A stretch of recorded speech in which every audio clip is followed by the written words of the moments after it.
নমস্কার আমার সকল প্রিয় ছাত্রছাত্রী। আমি আজকে তোমাদের সঙ্গে কিছু শর্ট কোশ্চেন নিয়ে আলোচনা করব এবং এই শর্ট কোশ্চেনগুলো তোমরা বিশেষ করে যারা চাকরির জন্য তোমরা প্রস্তুতি নিচ্ছ তোমাদের এই প্রশ্নগুলো খুব কাজে আসবে এবং অন্যান্য পরীক্ষাও তোমরা যারা যারা প্রস্তুতি নিচ্ছ তোমাদের সকলেরই কাজে লাগবে এই প্রশ্নগুলো। এবং সেই সঙ্গে বর্তমানে তোমরা যারা ক্লাস 10-এ এবং 11-এ পড়াশোনা করছো তোমাদেরও কিন্তু এই চ্যাপ্টারগুলো রয়েছে এবং এই বিষয়গুলো রয়েছে, এর উপরে যে প্রশ্নগুলো করা হয়েছে এগুলো কিন্তু তোমাদেরও খুব কাজে লাগবে। তাই এই প্রশ্নগুলো একদিকে যেরকম বর্তমানে বিভিন্ন চাকরির জন্য যারা প্রস্তুতি নিচ্ছে তাদের তো কাজে লাগবেই, সঙ্গে ক্লাস 10 এবং 11-এর যারা ছাত্রছাত্রী তোমরা পড়াশোনা করছো তোমাদেরও কিন্তু এই প্রশ্নগুলো কাজে লাগবে। তো চলো আমরা শুরু করি আজকে আমাদের বিভিন্ন এমসিকিউ এবং আমাদের এই প্রশ্নগুলো। প্রথম প্রশ্ন দেখো, স্ক্রিনে দেখা যাচ্ছে যে পার্লামেন্ট আইনের মাধ্যমে ভারত বাংলাদেশের মধ্যে ছিটমহল বিনিময় কবে হয়? তোমরা জানো বাংলাদেশ এবং ভারতের মধ্যে কতগুলো ছিটমহল ছিল এবং সেগুলো দীর্ঘদিন পরস্পরের মধ্যে বোঝাপড়া করে চলছিল, কিন্তু পরবর্তীতে এই ছিটমহলগুলো সব পাকাপাকিভাবে একদম বিনিময় হয়ে যায় এবং এটা কত সালে হয়েছে এখানটা দেখো, তোমাদের এখানটায় অ্যান্সার তোমরা পেয়ে যাবে। দেওয়া আছে 2014 সালের 6 মে, 2014 সালের 9 জুন, 2014 সালের 11 এপ্রিল এবং 2015 সালের 7 মে। তাহলে এটা অ্যান্সার কী হবে? 2015 সালের 7 মে এটা হবে অ্যান্সার। ওকে, নেক্সট দেখো, এখানে দেওয়া আছে ভারত ও চীনের মাঝে অবস্থিত সীমান্তের রেখা। তোমরা জানো ভারতে যতগুলো প্রতিবেশী দেশ আছে প্রায় বেশিরভাগ দেশগুলোর সঙ্গে ভারতের একটা সীমারেখা রয়েছে এবং সেই সীমারেখাগুলোর নামও রয়েছে। এখানটায় দেওয়া আছে যে ভারত ও চীনের মাঝে অবস্থিত সীমান্ত রেখার নাম কি? মোটামুটি আমরা এটা অনেকেই জানবো। আমাদের যে সীমারেখা সেটা হলো কি ম্যাকমোহন লাইন। এরপরে নেক্সট প্রশ্ন কি আছে দেখো, ভারত ও আফগানিস্তানের মাঝে অবস্থিত, ভারত ও আফগানিস্তানের মাঝে কোনটা আছে? McMahon line, Durand line, Radcliffe line এবং line of control. McMahon line তো হবে না, সেটা চায়নার সঙ্গে। এটা ভারত আর আফগানিস্তানের মধ্যে যেটা আছে সেটা হলো ডুরান্ড লাইন। এটা এর অ্যান্সার হলো এটা। আর এখানটা দেখো লাইন অফ কন্ট্রোল যেটা দেওয়া আছে, লাইন অফ কন্ট্রোল হলো LOC। এটা তোমরা জানবে যে পাক অধিকৃত কাশ্মীর, যেটাকে POK বলে, সেটা পাকিস্তান এটাকে অধিগ্রহণ করে রেখেছে। ভারতেরই এটা জম্মু কাশ্মীরের একটা অংশ। তোমরা হয়তো এই বিষয়টা জানো এবং না জানলে আমি এরপরে পরবর্তীতে একটা বড় ক্লাস নিব আমি। সেই সেখানেই LOC লক্ষ্য করা যায়, মানে যেটা পাক অধিকৃত কাশ্মীর এবং কাশ্মীরের যে অংশ ভারতের নিয়ন্ত্রণে, এই দুটোর যে সীমারেখা সেটা কিন্তু নিচে যে LOC মানে লাইন অফ কন্ট্রোল। আচ্ছা, এটা তোমরা একটু জেনে রাখলে। নেক্সট, ভারত ও পাকিস্তানের মাঝে অবস্থিত, ভারত ও পাকিস্তানের মাঝে এখানে তো McMahon line, Durand line, Radcliffe line এবং লাইন অফ কন্ট্রোল। তাহলে এটা ভারত ও পাকিস্তানের মাঝে হলো রেড ক্লিফ লাইন। আর যেটা আমি বললাম লাইন অফ কন্ট্রোল, সেটা কিন্তু ওই POKর সঙ্গেই। নেক্সট, কোন প্রতিবেশী দেশের সঙ্গে ভারতের সীমারেখার বিস্তার সর্বাধিক? মানে ভারতের অনেকগুলো প্রতিবেশী দেশ রয়েছে এবং এরা সবগুলোই প্রতিবেশী দেশ, এর মধ্যে কোন দেশের বিস্তার সর্বাধিক? এখানটায় সর্বাধিক বিস্তার সেটা হলো কিন্তু বাংলাদেশের বিস্তার কিন্তু ভারতের সঙ্গে সর্বাধিক, ভারতের সঙ্গে। নেক্সট, আচ্ছা, ভারতের মাঝখান দিয়ে কর্কটক্রান্তি রেখা কয়টি রাজ্যের উপর দিয়ে গিয়েছে? এটা কিন্তু খুব ভালো প্রশ্ন একটি, যে আমরা জানি ভারতের মাঝ বরাবর একটি রেখা গেছে, সেটা কর্কটক্রান্তি রেখা 37 ডিগ্রি উত্তর। এখানে কতটা দেওয়া আছে? 8টি, 7টি, 6টি এবং 9টি। এটার মনে রাখবে 8টি রাজ্যের উপর দিয়ে গিয়েছে 8টি রাজ্য। এর 8টি রাজ্য কী কী ভালো করে মনে রাখবে: গুজরাট, রাজস্থান, মধ্যপ্রদেশ, ছত্তিশগড়, ঝাড়খণ্ড, পশ্চিমবঙ্গ, ত্রিপুরা এবং মিজোরাম। এইখানটায় 8টা রাজ্যের নামই কিন্তু এখানটায় দেওয়া আছে। তোমরা এটা একদম মনে রাখবে। অনেক সময় প্রশ্ন একটা ঘুরিয়েও দিতে পারে, যে বলে দিল যে নিম্নলিখিত কোন দেশটি বা নিম্নলিখিত কোন রাজ্যটির মাঝখান দিয়ে কর্কটক্রান্তি রেখা অতিক্রম করেনি, দিয়ে অনেকগুলো রাজ্যের নাম দিয়ে একটা রাজ্যের নাম দিল। তো তোমরা যদি এই 8টা রাজ্যের নাম জানো, তাহলে অন্য যে কোনো রাজ্যের নাম থাকলে তোমরা বলবে যে এই রাজ্যটির উপর দিয়ে যায়নি, তাহলে তোমরা অ্যান্সারটা কিন্তু পেয়ে যাবে। আচ্ছা, নেক্সট প্রশ্ন, 1947 সালে 15ই আগস্ট ভারত স্বাধীনতা লাভের পর রাজ্যপাল শাসিত প্রদেশ ছিল। মানে রাজ্যপাল 1947 সালে 15ই আগস্ট যখন দেশ স্বাধীন হয়, তখন রাজ্যপাল শাসিত প্রদেশ কয়টা ছিল? রাজ্যপাল শাসিত প্রদেশ কয়টা ছিল? এবার এটা কয়টা? এটা অ্যান্সার 9টি। এটা 9টি আছে, 10টি, 8টি, 7টি, 9টি। 9টি হলো আমাদের রাজ্যপাল শাসিত প্রদেশ ছিল। নেক্সট, 1947 সালে 15ই আগস্ট ভারতের স্বাধীনতা লাভের পর ভারতে চিফ কমিশনার শাসিত প্রদেশ কটা ছিল? তাহলে একটা রাজ্যপাল শাসিত ছিল কটা? 9টা। আর চিফ কমিশনার শাসিত প্রদেশ কটা ছিল? চিফ কমিশনার প্রদেশ শাসিত ছিল 5টি। ওকে। আচ্ছা, 1900 সালের 15ই আগস্ট স্বাধীনতা লাভের পর ভারতে বৃহৎ এবং ক্ষুদ্র দেশীয় রাজ্য কতগুলো ছিল? এবং আমরা জানি যে অনেকগুলো, ভারতের স্বাধীনতা লাভের আগে অনেকগুলো ছোট ছোট রাজ্য ছিল এবং সেখানে রাজা ছিল। এরকম ভারতে প্রায় 550টি বা তার বেশি এরকম এই দেশীয় রাজ্য ছিল। এটা অনেক সময় তোমরা এরকম অপশন পেতে পারো যে 550টির বেশি, এরকম অপশন থাকতে পারে। তবে তোমরা দিবে 550টি বা 550টির বেশি, যাই হোক না কেন অ্যান্সার এটাই হবে। আচ্ছা, নেক্সট, 1948 এবং 1949 সালে স্বাধীন ভারতে কার নেতৃত্বে 28টি অঙ্গরাজ্য নিয়ে ভারত রাষ্ট্র গঠিত হয়? তার মানে প্রথমে তো সবগুলোই ছিল এরকম রাজা শাসিত ছোট ছোট প্রদেশ ছিল, এবং তারপরে সেটা স্বাধীনতা লাভের পর সবগুলো এই ছোট ছোট রাজ্য একসঙ্গে যুক্ত হয়ে মোট তখন সেখানে 28টি রাজ্য তৈরি করা হয়েছে, এবং 28টি রাজ্য নিয়েই তখন ভারত রাষ্ট্র গঠিত হয় 1948-49 সালে। সেটা কার নেতৃত্বে দেওয়া আছে দেখো, জওয়াহরলাল নেহরু, সর্দার বল্লভভাই প্যাটেল, মহাত্মা গান্ধী এবং ভীমরাও আম্বেদকর। এটার অ্যান্সার হবে সর্দার বল্লভভাই প্যাটেল। তোমরা হয়তো অনেকেই জানো সর্দার বল্লভভাই প্যাটেলকে কিন্তু বলা হয় আয়রন ম্যান অফ ইন্ডিয়া, লৌহমানব। মানে এর পিছনে অনেক কারণও আছে বলার। বিশেষ করে তোমরা জানো যে হায়দ্রাবাদ, যে আমরা এখন যে জায়গাটার নাম জানি হায়দ্রাবাদ, আসলে এটা বড় একটা প্রদেশ ছিল, সেখানটায় নিজামরা শাসন করত। এই হায়দ্রাবাদ কিন্তু ভারতের সঙ্গে যুক্ত হতে চায়নি।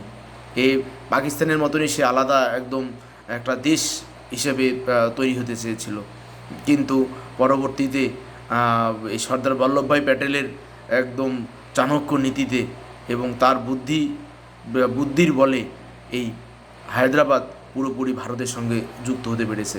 তো এই এরকম বহু বড় বড় কাজ সর্দার বল্লভভাই প্যাটেলের দ্বারা হয়েছে সেই সময়। এর জন্য সর্দার বল্লভভাই প্যাটেলকে ভারতের লৌহমানবও বলা হয়। আচ্ছা, নেক্সট, ভারতের প্রথম স্বরাষ্ট্রমন্ত্রী সর্দার বল্লভভাই প্যাটেল। দেখো এখানে একটা শর্ট কোশ্চেন কিন্তু, যে ভারতের প্রথম স্বরাষ্ট্রমন্ত্রীকে সর্দার বল্লভভাই প্যাটেল। এর নেতৃত্বে 28টা রাজ্যকে ক, খ, গ, ঘ এই 4টি শ্রেণীতে ভাগ করা হয়। কত সালে? দেখো এই 28টি যে অঙ্গরাজ্য ছিল তার মধ্যে কিন্তু 4টা ভাগ ছিল, ক, খ, গ, ঘ।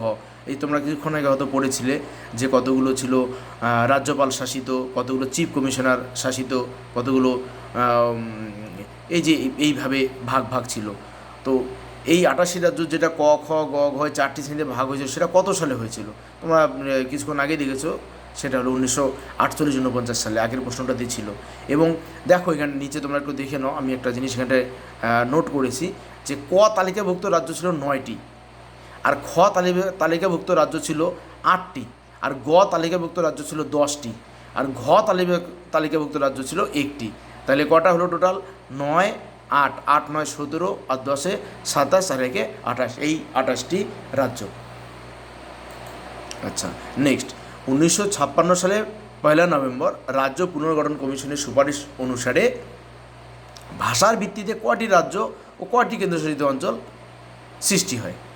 এটা একটা ভালো প্রশ্ন, এটা মনে রাখবে। এটা অ্যান্সার 14টি রাজ্য আর 6টি কেন্দ্রশাসিত অঞ্চল।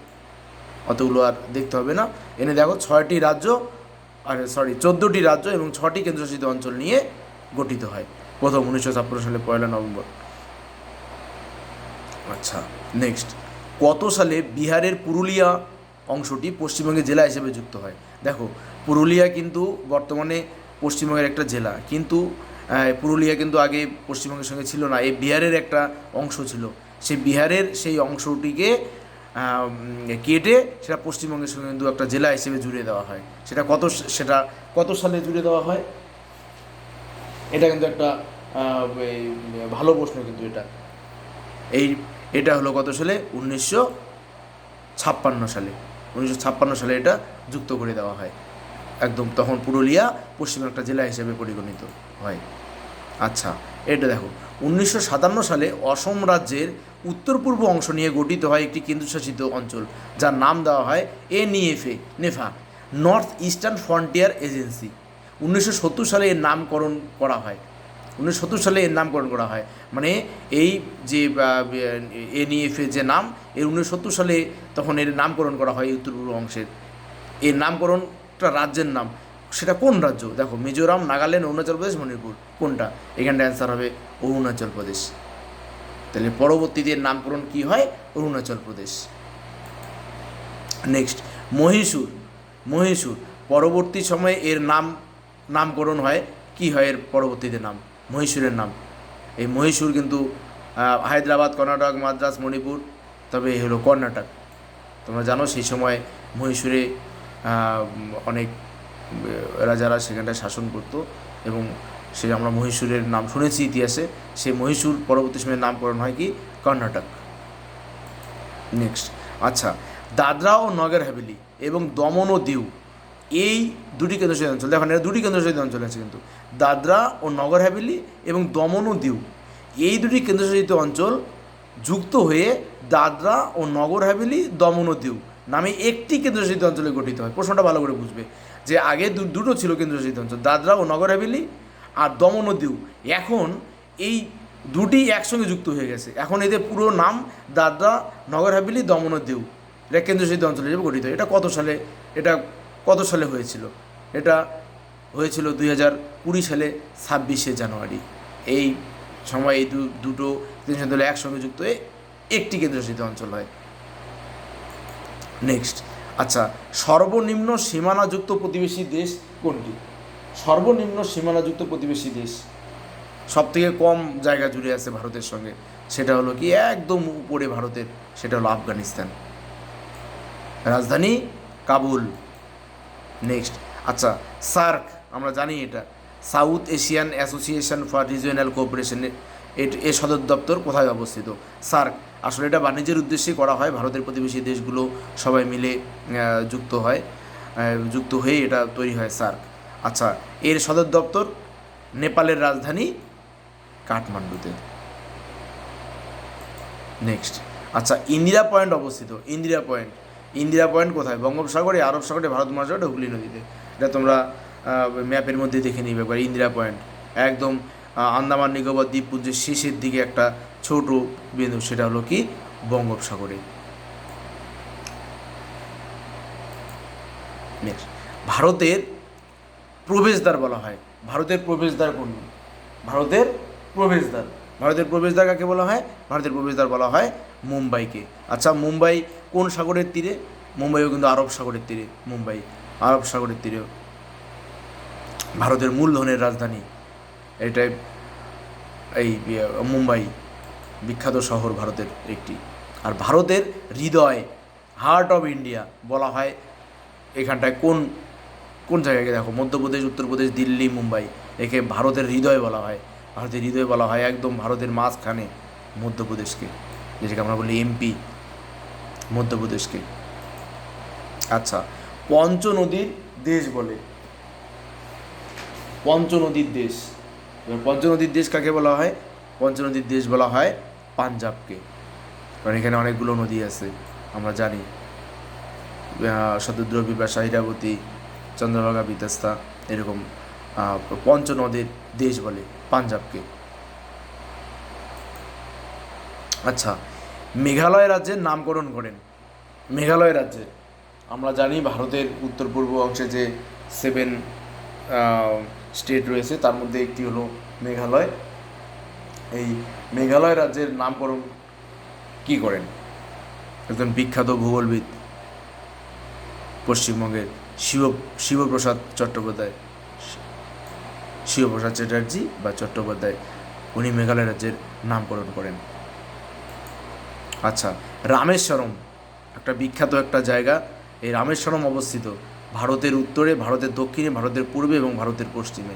রামেশ্বরম একদম, এই রামেশ্বরম, এখানটা একজন বিখ্যাত মানুষের জন্ম হয়েছে, তোমরা সবাই জানো সেই বিখ্যাত মানুষটি কে?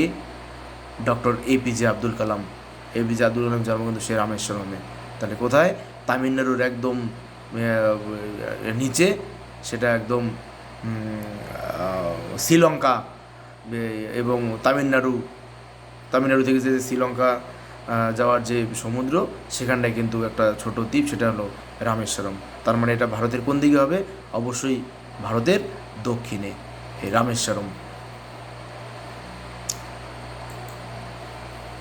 ভারতের উত্তর দক্ষিণে স্থলভাগের বিস্তার, ভারতের উত্তর আর দক্ষিণে স্থলভাগের বিস্তার এখানে কত আছে? 3214, 3314, 3414, 3514, এখানে 3214 কিমি। 3214 কিমি হলো ভারতের উত্তর থেকে দক্ষিণে। একদম উত্তরেই কোথায়? ভারতের উত্তরে হলো ইন্দিরা কল, আর দক্ষিণে হলো কি? কন্যাকুমারী। একদম উত্তর থেকে দক্ষিণে ভারতের যে বিস্তার সেটা 3214 কিমি। নেক্সট, আচ্ছা, ভারতের পূর্ব পশ্চিমে স্থলভাগের বিস্তার, ভারতের পূর্ব থেকে পশ্চিমে বিস্তার কত? ভারতের পূর্ব দিকে কী আছে? একদম অরুণাচল প্রদেশের কিবিতু, আর একদম এই পাশে আছে একদম গুজরাটের, যেটা হলো গোয়ারমতি বা গোয়ার মোটরও বলে, সেটা ভারতের একদম পূর্ব পশ্চিমে এই বিস্তার একদম। তার মানে অরুণাচল প্রদেশ একদম গুজরাট, এর বিস্তার কত? এর বিস্তার হলো 2933 কিমি। এই যে এটা 2933 কিমি। ওকে, আজকে আমাদের এই প্রশ্নগুলোই থাক, তোমরা এগুলো ভালো করে দেখবে এবং নেক্সট তোমরা আরও এরকম প্রশ্ন পাবে। তোমরা সুন্দরভাবে এই প্রশ্নগুলোকে বারবার রিভিশন দাও, দেখবো তোমাদের একদম আয়ত্তে চলে আসবে এবং তোমরা একদম সুন্দরভাবে এগুলোকে মনে রাখতে পারবে এবং প্রশ্নগুলো দেখলেই তোমাদের মনে পড়ে যাবে যে অ্যান্সার কোনটা হবে। এবং তোমরা ভালো করে এগুলো পড়াশোনা করো, নেক্সট ক্লাসে তোমরা আরও নতুন কিছু প্রশ্ন পাবে। ধন্যবাদ।